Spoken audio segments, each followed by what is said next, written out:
आर्हत वाङ्मय में कहा गया है, पुरुषा अत्तानमेव अभिनिगिध्य एवं दुःखापमुख्यसि। हमारे ग्रंथों में मानव जन्म को दुर्लभ बताया गया है। शास्त्र की भाषा में भी है और संस्कृत में भी आता है कि दुर्लभम त्रयमेवैतत् देवानुग्रह हेतुकम मनुष्यत्वम मुमुक्षुत्वम महापुरुष संश्रय है। श्लोक में 3 बातें दुर्लभ बताई गई। मनुष्य जन्म मिलना दुर्लभ है। 84 लाख जीव योनियों की बात भी आती है, तो उनमें भ्रमण करने वाला जीव, उसके लिए मनुष्य जन्म पाना कुछ मुश्किल होता है। और वह मिल भी जाए तो मुमुक्षुत्व, यह मुक्ति की इच्छा होना भी मुश्किल है। और महापुरुषों का, संतों का संगम होना, सानिध्य मिलना भी एक दुर्लभ मुश्किल हो जाता है। तो मनुष्य जीवन वर्तमान में हमारे लिए तो मानो सुलभ हुआ है। अब इस सुलभ हुए मनुष्य जीवन को सुफल बनाना, यह हमारा कार्य होता है। सुलभ तो मान लें हमारे पूर्व के पुरुषार्थ से या प्रकृति के योग से सुलभ तो हो गया, तो सुलभ तो हो गया। अब सुलभ को सुफल हम कैसे बना सकें, यह मनुष्य के लिए ध्यान देने की बात होती है। अब प्रश्न है कि मनुष्य जीवन को सुफल कैसे बनाया जा सके। उसके लिए पहली बात है संयम। आदमी अपने जीवन में संयम की साधना करे। ठीक है, संत के लिए जो संयम की साधना करणीय होती है, उतनी तो एक गृहस्थ मान लें सब न कर सकें, पर कुछ अंशों में तो गृहस्थ के लिए भी संयम साधनीय होता है। अब संयम किस रूप में करे? इंद्रियों का संयम, मन का संयम, वाणी का संयम, काय का संयम। हमारी इंद्रियां 5 ज्ञानेंद्रियां हैं, 5 कर्मेंद्रियां हैं। अब कान से हम क्या सुनना पसंद करते हैं? एक आदमी बहुत अच्छी बातें, धार्मिक बातें, जीवनोपयोगी बातें सुनने का इच्छुक रहता है। एक आदमी कुछ भौतिकतामय बातों में ज़्यादा रस लेता है। तो हमारे कान का भी हम बढ़िया उपयोग करें। 1 घंटा कोई अच्छी बातों को भी सुना जा सकता है, या थोड़ी कम महत्व की या थोड़ी फालतू सी बातें करने में भी समय लग सकता है। आँख का भी हमारा संयम हो। हमारी आँखें क्या देखना पसंद करती है। यूँ ये इंद्रियों का संयम और मन का संयम, कि मन में बुरे विचार न आए और मन में ज़्यादा चंचलता न रहे, कुछ एकाग्रता का हमारा अभ्यास हो, तो मन का संयम हो गया। और वाणी का संयम, जबान पर लगाम रहनी चाहिए। क्यों? जबान ऐसी चीज है कि उसके द्वारा समस्याएं भी पैदा की जा सकती हैं, और जबान से बहुत बढ़िया काम, समस्याओं का समाधान भी किया जा सकता है। तो जबान पर नियंत्रण होना चाहिए। कोई हमारी मान लो आलोचना भी कर दे, फालतू सी निंदा आलोचना कर दे, तो हमें गुस्सा आ गया, हम जवाब देंगे, वो करेंगे। ठीक है, मौके पर जवाब दिया जा सकता है, वो एक पक्ष है। दूसरा पक्ष है कि जवाब भाषा से नहीं, जवाब अच्छे कार्यों से दो। तुम अच्छा काम करो, निंदा आलोचना का जवाब बढ़िया हो सकेगा। तो भाषण से, वाणी से, एक लेखन की भाषा से जवाब देने की भी कहीं कहीं सार्थकता, उपयोगिता, स्पष्टीकरण की उपयोगिता हो सकती है। दूसरा पहलू है कि अच्छे काम से जवाब दो, फिर वो भी कभी कहेगा निंदा करने वाला भी, अब तो बहुत बढ़िया काम हो गया। तो यह वाणी पर भी संयम। और हमारा शरीर का भी संयम रहे। अब जैसे आदमी शरीर से अनावश्यक अपने हाथों का बुरे कार्यों में उपयोग न करे, जैसे वो संस्कृत के श्लोक में कहा गया है कि एक दुर्जन होता है और एक सज्जन होता है, कि दोनों में अंतर क्या है दुर्जन में और सज्जन में। तो वो संस्कृत में है, विद्या विवादाय धनम मदाय शक्ति ही परेशान परिपीडनाय खलस्य साधो विपरीत मेतज ज्ञानाय दानाय च रक्षणाय। कि अंतर यह है, एक खल यानी दुर्जन आदमी है, उसके पास ताकत विद्या की शक्ति है, ज्ञान है, तार्किक शक्ति भी है। वो अपने विद्या बल से विवाद करने का प्रयास करेगा, फालतू सा विवाद, कुतर्क करने का, बात में बाधा डालने का प्रयास करेगा, कार्य में बाधा डालने का विवाद के द्वारा, इसमें दिमाग का उपयोग करेगा। तो विद्या के द्वारा दुर्जन आदमी विवाद करता है। सज्जन आदमी है ज्ञानाय, विद्या है तो ज्ञान को बांटो, दूसरों को ज्ञान दो, अपना और ज्ञान बढ़ाओ, तो वह अच्छा उपयोग करेगा विद्या का, बुद्धि का। अब दूसरी बात है धन। एक दुर्जन के पास धन आ गया तो मदाय, ओ अहंकार, मेरे पास इतना, मेरे पास इतना। तो धन का घमंड दुर्जन आदमी करता है। सज्जन के लिए कहा गया दाना, उसका धन दान के लिए, त्याग के लिए, कि धन का भी त्याग करो। देखिए, धनवान होना एक बात है, पर धन का त्याग करना वो एक अलग बात हो जाती है। तो सज्जन आदमी धन का त्याग, दान, वो करने में रुचि लेता है। तीसरी बात बताई कि शक्ति है, शरीर में भी बल है। एक दुर्जन आदमी के पास शारीरिक बल है, किसी को मारेगा, किसी को धक्का देगा, कुछ करेगा, वो दुरुपयोग करेगा। सज्जन के पास शक्ति है तो किसी की सेवा करना, किसी की रक्षा करना, उस रूप में शक्ति का उपयोग करेगा। तो हम शरीर का संयम रखें कि हमारे शरीर के द्वारा बिना मतलब किसी को तकलीफ न हो, कम से कम बिना मतलब तकलीफ तो न दें। तो यह संयम हमारे जीवन में है, तो इस मानव जीवन को सफल बनाने का एक बड़ा तत्व हमारे पास हो गया। दूसरा तत्व है मानव जीवन को सफल बनाने के लिए सेवा। आदमी खुद का तो संयम रखे, सेवा की भावना रखे। दूसरों को कष्ट देना, वो अष्टादश पुराणेषु व्यासस्य वचनद्वयम् परोपकारः पुण्याय पापाय परिपीडनम्। कि परोपकार करना तो एक आध्यात्मिक परोपकार भी होता है, तो परोपकार है वो तो पुण्य का निमित्त, दूसरों को कष्ट देना पाप का काम होता है। तो आदमी के किसी को कष्ट नहीं देना, मैं दूसरों को शांति दे सकूं, चित्त समाधि दे सकूं, सेवा कर सकूं। कार्यकर्ता शब्द कई बार चलता है भी, कार्यकर्ता कार्यकर्ता। कार्यकर्ता कौन होता है? मैंने इस पर थोड़ा सा मनन किया, कार्यकर्ता का मतलब क्या। मैंने संस्कृत भाषा के हिसाब से इसका थोड़ा अर्थ जानने का, सोचने का प्रयास किया। कार्यकर्ता यानी कार्यम करोतीति कार्यकर्ता, जो कार्य करने वाला है वो आदमी कार्यकर्ता होता है। तो प्रश्न होता है कि कार्य कौन नहीं करता है? स्नान करना भी तो एक कार्य, आदमी नहाता है वो भी तो कार्य हो गया, खाना खाना भी तो कार्य हो गया।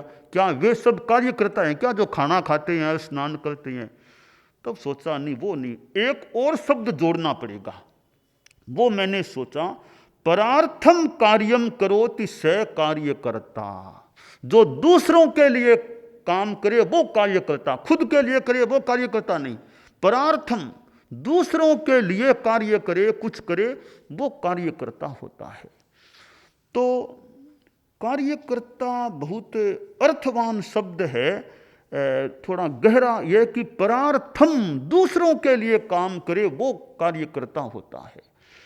अब कार्यकर्ता संगठनों में होते हैं, अकेला आदमी भी कुछ काम कर सकता है। एक संगठन के बैनर के तले काम करने से, कुछ अनेक व्यक्तियों के मिलजुल कर काम करने से ज़्यादा अच्छा काम भी होने की संभावना रहती है। तो आदमी किसी संगठन के साथ जुड़ता है। और संस्कृत का सूक्त है, संघे शक्ति ही कलौ युगे। कलयुग में संघ में, एकता में, संगठन में, यूनिटी में एक शक्ति होती है। तो संगठन से आदमी जुड़ता है, तो जिस संगठन से जुड़ा है उस संगठन के प्रति वफादार, ईमानदार, निष्ठावान वो हो, तो उसका कर्तव्य है अपने संगठन के प्रति वो बड़ा वफादार बना रहे कि मेरे संगठन का मेरे द्वारा कहीं अहित न हो जाए। भलाई कितनी कर सकूं, सेवा कितनी कर पाऊं, कम से कम मैं अपने संगठन की हल्की लगे, अप्रभावना हो, अवहेलना हो, ऐसा काम तो कम से कम मैं करूं ही नहीं। तो कार्यकर्ता का कर्तव्य होता है अपने संगठन के प्रति एक ईमानदारी, वफादारी, निष्ठा। अब सेवा करने वाला है, सेवा करने काम करता है कार्यकर्ता, तो कई बार कठिनाइयां भी आती है, कई बार मान सम्मान भी मिलता है। एक संस्कृत में बड़ा महत्व, अच्छा श्लोक है, थोड़ा सा बड़ा श्लोक है, पर है एक कार्यकर्ता के लिए थोड़ा पथदर्शक श्लोक है वो। क्वचिद भूमौ शय्या क्वचिदपि च पर्यंक शयनम क्वचित् छाकाहारः क्वचिदपि च शाल्योदन रुचिः क्वचित् कंठाधारी क्वचिदपि च माल्याम्बरधरो मनस्वी कार्यार्थी न गणयति दुःखम न च सुखम। एक कार्यकर्ता के लिए पथदर्शक ये श्लोक, इसमें इसका भाव यह है कि एक कार्यकर्ता जगह जगह जाता है, प्रवास करता है, काम करने के लिए जाता है, तो कहीं उसको सोने के लिए मात्र धरती मिली, कोई पर्यंक नहीं मिला, तो कई बार नीचे भी सोना पड़ सकता है। तो ठीक है, भूमि पर जगह मिली तो वहां सो गया आदमी मान लो, और कहीं बहुत अच्छा पर्यंक सोने को मिल जाए, और खाना खाने के लिए कहीं बिल्कुल सामान्य सा भोजन मिला, बहुत साधारण सा भोजन है, कहीं बहुत अच्छा मिठाई आदि आदि मान लो खाने को मिल जाए, और कहीं गया तो कोई सम्मानी, कहीं वो शाल उड़ाते हैं, माल्यार्पण करते हैं, साहित्यार्पण, बहुत सम्मान करते हैं, कहीं सम्मान न मिले अपितु कहीं अपमान भी मिल जाए और कहीं सम्मान भी मिल जाए। तो ये विरोधी स्थितियां भी कार्यकर्ता के सामने आ सकती है। कहीं अनुकूल स्थान न मिलना, कहीं बहुत बढ़िया स्थान मिलना, और कहीं यह सम्मान होना, कहीं अपमान तक हो जाए, कहीं कपड़ा आदि भी जैसा मिले वैसा। तो ये विरोधी परिस्थितियां आ जाए तो निर्देश ये दिया गया, मनस्वी कार्यार्थी न गणयति दुखम न च सुखम। तो मनस्वी है, कार्य का अर्थ यानी कार्यकर्ता है, वो इन दुख सुख की गणना न करे, इनकी परवाह न करे, अपना काम अच्छी तरह अच्छा काम करता रहे। अब यह सेवा की भावना की भी सेवा करना। अब सेवा में क्या होता है, कई बार आदमी सकाम सेवा की, सेवा तो करूंगा, मुझे नाम चाहिए, मंच पर कुछ सम्मान मिले, वो मिले, वो मिले, इससे सेवा थोड़ी सी कम महत्व की हो जाती है। जहाँ कार्यकर्ता में सम्मान की, सेवा के बदले मुझे सम्मान मिलना चाहिए, नाम ख्याति, वो नाम ख्याति सम्मान की भावना हमारी सेवा की गरिमा को थोड़ा सा नीचे ले जाने वाली। तो कार्यकर्ता नाम ख्याति की कामना न रखे, निष्कामता रखे। सेवा में निष्कामता होना सेवा का श्रृंगार है, सेवा का कार्य का श्रृंगार है निष्कामता साथ में जुड़ जाना। अब जैसे सम्मान मिलता है तब तो काम कर देगा, सम्मान नहीं तो काम करना बंद कर देगा, यह उत्तम बात नहीं होती। अब कार्यकर्ता है, सेवा करता है, कार्यकर्ता में कुछ साहस भी होना चाहिए। साहस, साहस कैसे कि देखिए, संस्कृत का सूक्त है, श्रेयांसी बहु विघ्नानि, कि श्रेय कार्य हैं, अच्छे काम हैं, उनमें विघ्न बाधाएं भी आ सकती हैं। पर विघ्न बाधाओं से डर के आदमी अंदर बैठ जाए, ठीक है, स्थिति तो देखनी पड़ती है, पर छोटी सामान्य सी बाधाओं से कार्यकर्ता को घबराना नहीं चाहिए, निराश नहीं होना चाहिए। तो संस्कृत का बड़ा सुंदर श्लोक है, प्रारभ्यते न खलु विघ्न भये न नीचै, प्रारभ्य विघ्न विहता विरमन्ति मध्यः, विघ्नै पुनः पुनरपि प्रतिहन्यमानः, प्रारब्ध मुत्तम जना न परित्यजन्ति। आश्रय कि 3 प्रकार के कार्यकर्ता या आदमी।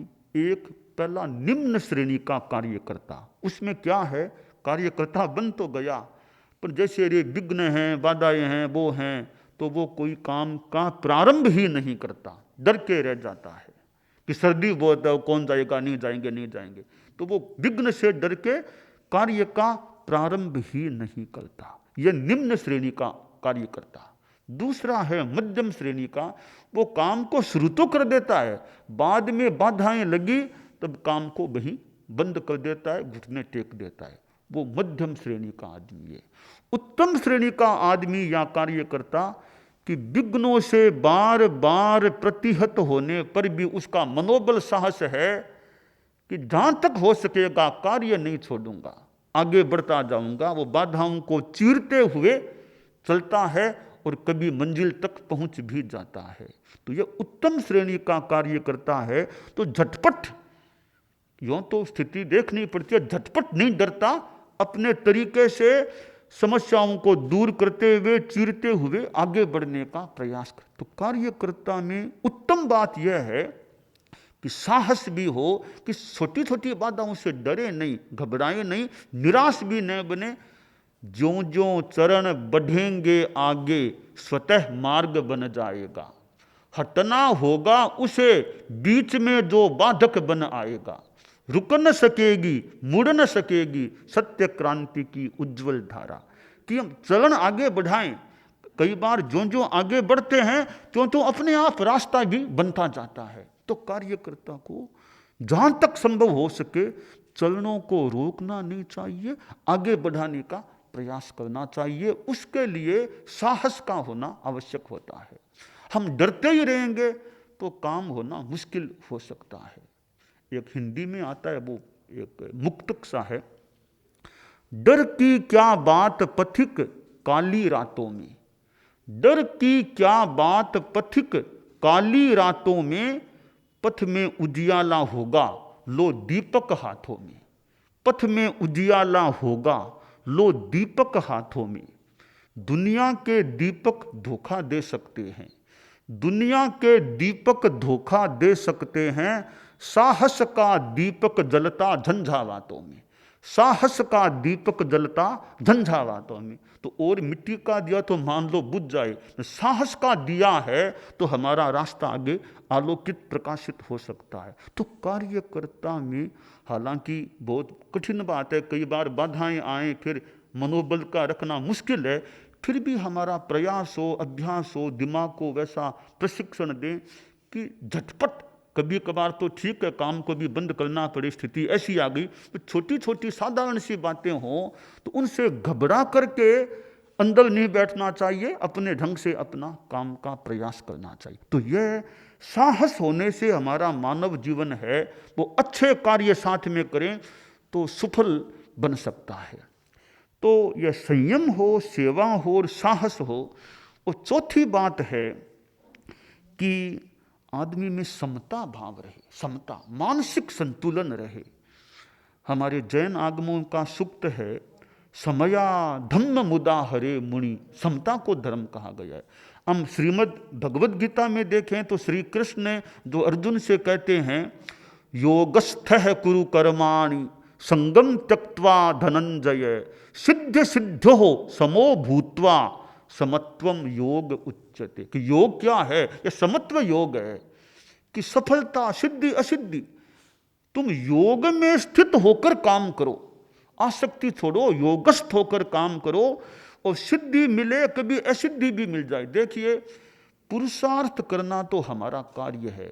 सफलता कई बार मिले, कभी तत्काल नहीं भी मिले। इसीलिए वो गीता का बड़ा सुंदर निर्देश है, कर्मण्येवाधिकारस्ते मा फलेषु कदाचन, कि कर्म करने में, पुरुषार्थ करने में तुम्हारा अधिकार है, पर सफलता नहीं भी मिले, मिल भी जाए, वो तुम्हारे हाथ की बात नहीं है।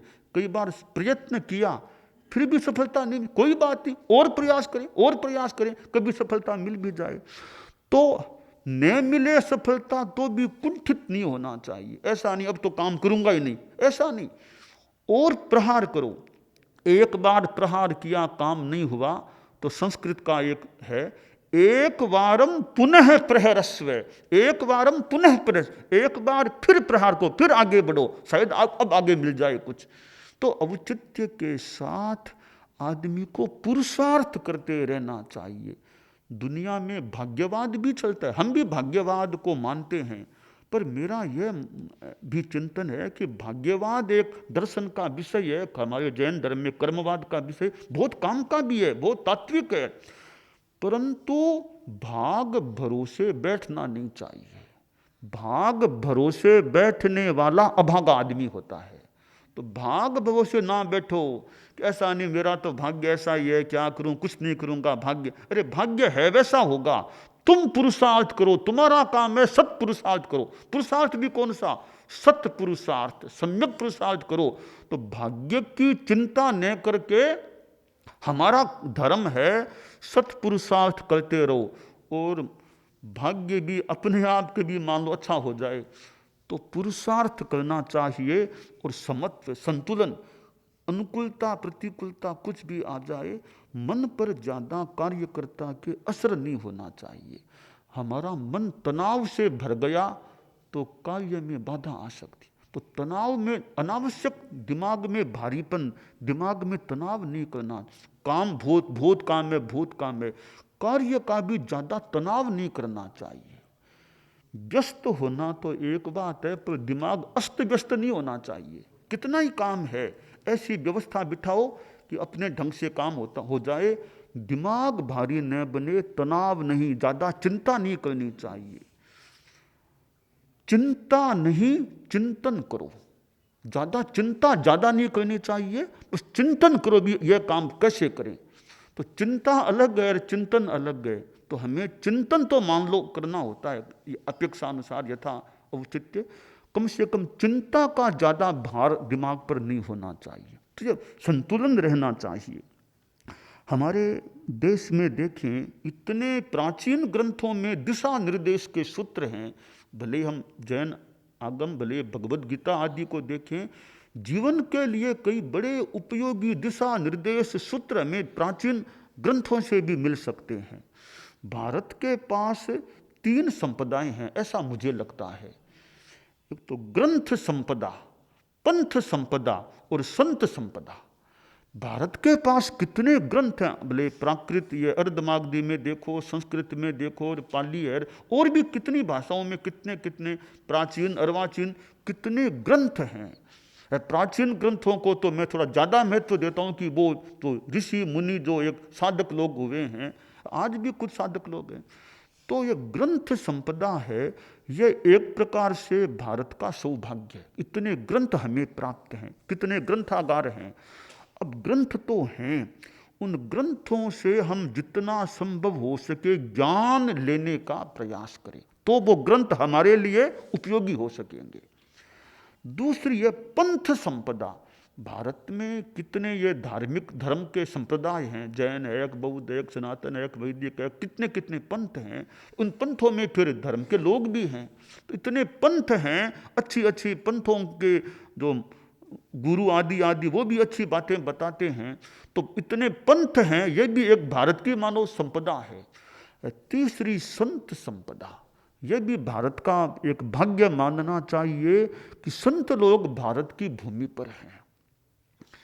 वो एक काल्पनिक सी बात होगी, आकाश ने, धरती और आकाश बहन भाई में मानो संवाद हो गया, तो आकाश से धरती बोली, वे तुम बड़े ऊंचे हो, विशाल हो, ऐसे हो ऐसे हो, मैं तो नीचे रहने वाली हूँ। तो आकाश ने कहा, बहन तुम भले नीचे हो पर एक माने में मेरे से ज्यादा भाग्यशालिनी तुम हो। कि भैया कैसे?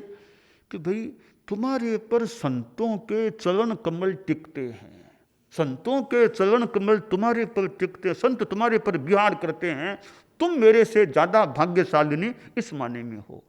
तो संतों का होना भी देश का मानव की सौभाग्य है। संत हैं, कभी ज्ञान की बातें, उपदेश, धर्म आदि आदि, संतों की अपनी साधना का भी प्रभाव पड़ सकता है। तो ये ग्रंथ संपदा, पंथ संपदा और संत संपदा, ये भारत की एक बहुत सौभाग्य की चीज़ें हैं। इन संपदाओं का बढ़िया उपयोग होते रहना चाहिए।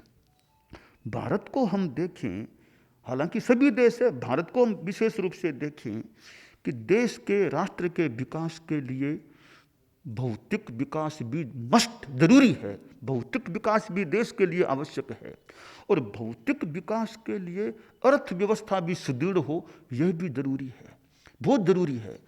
इनके साथ एक देश में नैतिक मूल्यों के प्रति एक रुझान, नैतिकता का भाव रहे, कि ईमानदारी, नैतिकता, वो भी जरूरी है।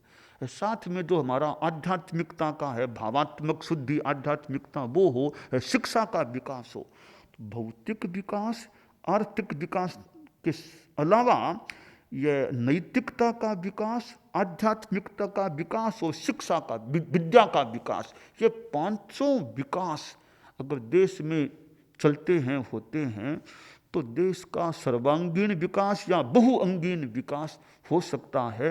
हालांकि विकास तो है ही भारत में, हम और जितना जहाँ जहाँ और अपेक्षा है वहाँ और ध्यान दें कि भारत का और विकास हो सके।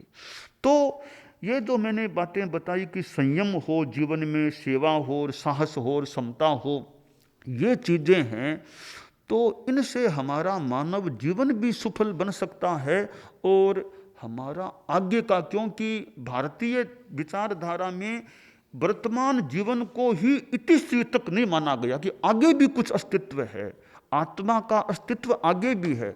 जैसा कि श्रीमद् भगवद गीता में भी है और हमारे जैन आगमों में ऐसी इन धर्म की बातें हैं कि जातस्य ही ध्रुवो मृत्युर ध्रुवम जन्म मृतस्य च, कि जन्मा है तो मृत्यु निश्चित है, मृत्यु है तो आगे जन्म भी होता है।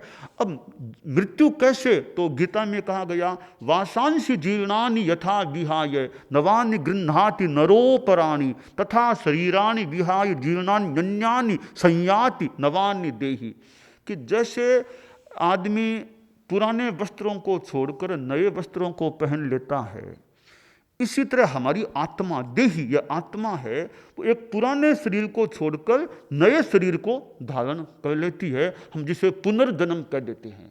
तो पुनर्जन्म होता है तो हमें केवल वर्तमान जीवन को ही सब कुछ नहीं मानना चाहिए। कुछ है, सब कुछ नहीं है। वर्तमान जीवन को ऐसा जिए कि यह भी अच्छा रहे और आगे वाला, आगे का हमारा काल भी अच्छा रह सके, इस हिसाब से वर्तमान जीवन को जीना चाहिए। तो ये संयम, सेवा और साहस, समता जैसी चीज़ें हैं, वो कार्यकर्ता के लिए भी काम की है और हमारी आत्मा चेतना की निर्मलता की दृष्टि से भी बड़ी उपयोगी होती है। तो हम लोग नागपुर में आए और नागपुर में आए तो यहाँ राष्ट्रीय स्वयं सेवक संघ के स्थान में भी आने का हमारा पहले से ही मन था, आपसे पहले मिलना हुआ ही था। तो हम कल वैसे आ गए थे और राष्ट्रीय स्वयं सेवक संघ के साथ हमारे धर्म संघ जैन श्वेतांबर तेरा पंथ का कुछ पुराना संबंध है। परम पूज्य आचार्य तुलसी भी नागपुर पधारी थे, तो हमारा थोड़ा पीढ़ियों का संबंध चल रहा है, संपर्क का वो क्रम बन रहा है। और मैं जगह जगह यात्रा में जाता हूँ तो आरएस के कार्यकर्ता हमारे पास आते हैं, मिलते हैं, स्वागत में आ जाते हैं या फिर बातचीत के लिए भी आ जाते हैं। संपर्क हमारा काफ़ी यात्रा में कार्यकर्ताओं से बना रहता है। और श्री मोहन राव जी भागवत सरसंघ चालक महोदय का तो हमारा, वो तो चलाकर हमारे पास आ जाते हैं। आप तो कितनी बार चलाकर हमारे पास आए हैं, तो मुझे थोड़ा संतोष इस बात का है कि आप तो आते ही रहे हैं, संभावना करूं आगे भी आ सकेंगे, पर मैं आज आपके पास आ गया इस बार, यह मेरे लिए संतोष की बात थोड़ी है कि आप तो बार बार मेरे पास आते हैं, पर मैं तो आपके पास कभी यहाँ आया नहीं था, तो मैं भी आप पहले तो आप मेरे पास आए, अब मैं आपके पास आ गया हूँ, तो मेरा भी आना आपके पास हो गया। इसका मुझे थोड़ा एक आत्मतोष है कि आप जो इतने विशिष्ट व्यक्ति मेरे पास बार बार आते हैं, तो एक बार तो कम से कम मैं भी आपके पास आ गया, तो वो भी एक मेरे लिए एक संदर्भ में अच्छी बात है। तो यह राष्ट्रीय स्वयंसेवक संघ जो एक बड़ा विराट संगठन है, और यह संगठन भी खूब एक राष्ट्र की धार्मिक, आध्यात्मिक, नैतिक मूल्यों के उन्नयन की दृष्टि से खूब पवित्र सेवा करता रहे। और आप जैसे एक जिसको मनीषी व्यक्ति, संघ चालक महोदय श्री मोहन राव जी भागवत जैसे एक मनीषी व्यक्ति हैं, तो मनीषी व्यक्तियों का नेतृत्व होना, पथ दर्शन मिलना भी एक अच्छी बात है। ज्ञानी व्यक्तियों का भाषण सुनना भी अच्छी बात होती है। तो हमारा जैन श्वेतांबर तेरापन धर्म संघ, जिसके हमारे प्रथम गुरु आचार्य भिक्षु हुए थे, 261वां वर्ष ये अभी चल रहा है हमारे धर्म संघ को शुरू हुए, और 9वें गुरु आचार्य तुलसी हुए, 10वें गुरु हमारे परम पूज्य आचार्य महाप्रज्ञ जी हुए। ये हमारे धर्म संघ की परंपरा चल रही है। तो हमारी कामना है कि मैंने यहाँ अवलोकन भी किया, और भी आज आगे जाने का विचार है। तो राष्ट्रीय स्वयंसेवक संघ एक बहुत विराट जो संगठन है, उसकी शक्ति खूब राष्ट्र के आध्यात्मिक धार्मिक उन्नयन में लगती रहे, और कार्यकर्ताओं में खूब एक मानसिक संतुलन भी रहे, तनाव भी अनावश्यक रूप में दिमाग में तनाव न हो, और खूब एक अच्छी निष्ठा, अच्छी भावना सब में बनी रहे।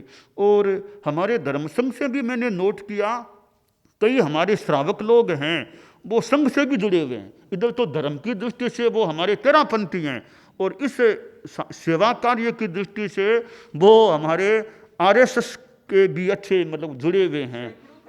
हाँ, सैकड़ों होंगे, तो दोनों धर्म की दृष्टि से तेरापंथी हैं, और इस कार्य की दृष्टि से आरएसएस से जुड़े हुए हैं। तो एक सहज ही एक बहुत दोनों ओर से भी जुड़े हुए हैं, तो भी एक संपर्क होने की एक सुविधा भी हो जाती है। तो खूब अच्छा रहे, और आपसे मिलना हो गया या आना हुआ, नागपुर में मिलना वो खास, और तो मिलना हो जाता है, तो नागपुर में मिलना होना खास बात है। तो खूब अच्छा रहे, खूब मंगल कामना।